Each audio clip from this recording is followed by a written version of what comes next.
Class 9th के एक बच्चे का डाउट है ग्रेविटेशन चैप्टर से कि सर जो ग्रेविटेशन फोर्स का फॉर्मूला होता है वो directly proportional m1 into m2 ही क्यों होता है, m1 प्लस m2 क्यों नहीं होता है। तो आपको ये समझना है, समझिए कि दो बॉडी के बीच में जो ग्रेविटेशन फोर्स लगता है ना, समझिए ये m1 है और ये m2 है, ये दोनों के बीच में, इन दोनों के बीच में जो ग्रेविटेशन फोर्स लगेगा वो m1 पे भी डिपेंड करेगा और m2 पे भी डिपेंड करेगा।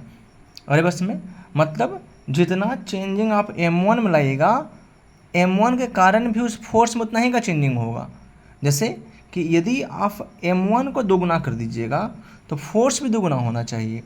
अरे बात में मतलब ग्रेविटेशन फोर्स में किसी दो बॉडी के बीच का जो फोर्स की वैल्यू है वो m1 चेंज करने से भी चेंज होगा और m2 के चेंज करने से भी चेंज होगा, और जितना m1 में चेंजिंग कीजिएगा उतना ही ग्रेविटेशन फोर्स की वैल्यू भी चेंज होगी।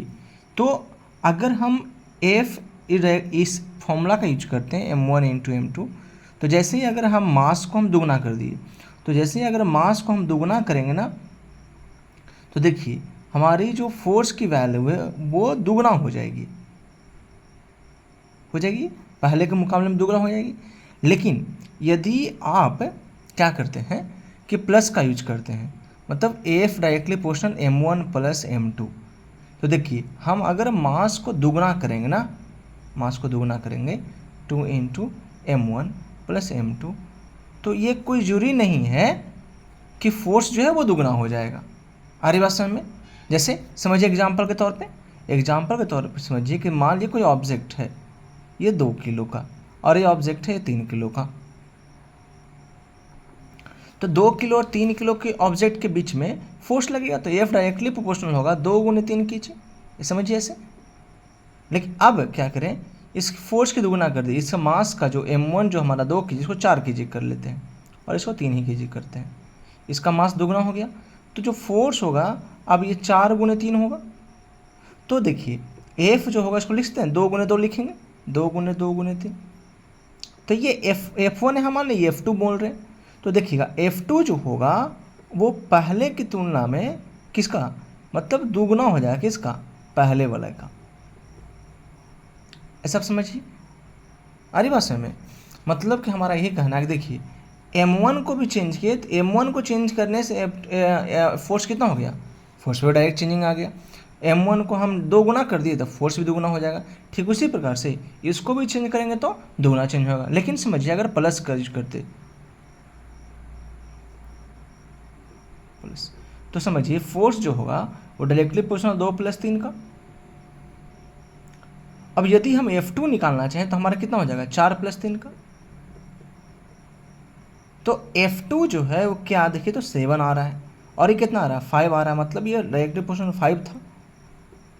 तो क्या देखिए तो पहला ऑब्जेक्ट को हम दुगना किए 4, तो क्या फोर्स दुगना हो रहा है, नहीं हो रहा है। ये 5 था ये 7 था। इसका मतलब जब हम प्रोडक्ट का यूज कर रहे हैं तो प्रोडक्ट का यूज करने से क्या हो रहा है कि जो भी चेंजिंग हम m1 या m2 में कर रहे हैं उसका डायरेक्ट इफेक्ट फोर्स पे पड़ रहा है, और यही होता है। जबकि जब प्लस का यूज करते हैं तो m1 को चेंज करने से डायरेक्ट फोर्स पे चेंजिंग उतना नहीं कर रहा है जितना m1 में चेंजिंग हुआ। जैसे m1 को हम दुगना किए तो फोर्स भी दुगना होना चाहिए, लेकिन फोर्स नहीं दुगना हुआ। देख रहे हैं पहला जो है m1 जो है फोर्स 1 वो 5 के प्रोपोर्शनल है, और जबकि 2 जो है किसके प्रोपोर्शनल है, 7 के प्रोपोर्शनल है। आ रही बात समझ। इसीलिए हम प्लस यूज ना करके मल्टीप्लाई यूज साइन यूज कर रहे हैं, क्योंकि जो फोर्स ऑफ ग्रेविटेशन की जो वैल्यू है वो दोनों पे इंडिपेंडेंटली, मतलब m1 को चेंज भी कीजिएगा तो भी फोर्स चेंज होगा, उतना ही से चेंज होगा जितना m1 चेंज हो करेगा। m2 को चेंज करने से फोर्स में उतना ही का चेंजिंग आएगा जितना आप m2 में चेंज किए हैं। जबकि प्लस यूज कर रहे हैं तो प्लस वाला उतना वो रिजल्ट नहीं दे रहा है। जैसे कि हमने 2 को 4 किया, दुगुना कर दिया, कितना किया, दुगुना किया, तो वो फोर्स भी दुगुना होना चाहिए, लेकिन फोर्स दुगुना नहीं हुआ। फोर्स देखिए 5 था यहाँ 7 हो गया। आ रही बात समझ में। उम्मीद करता हूँ आपको समझ में आ रहा होगा।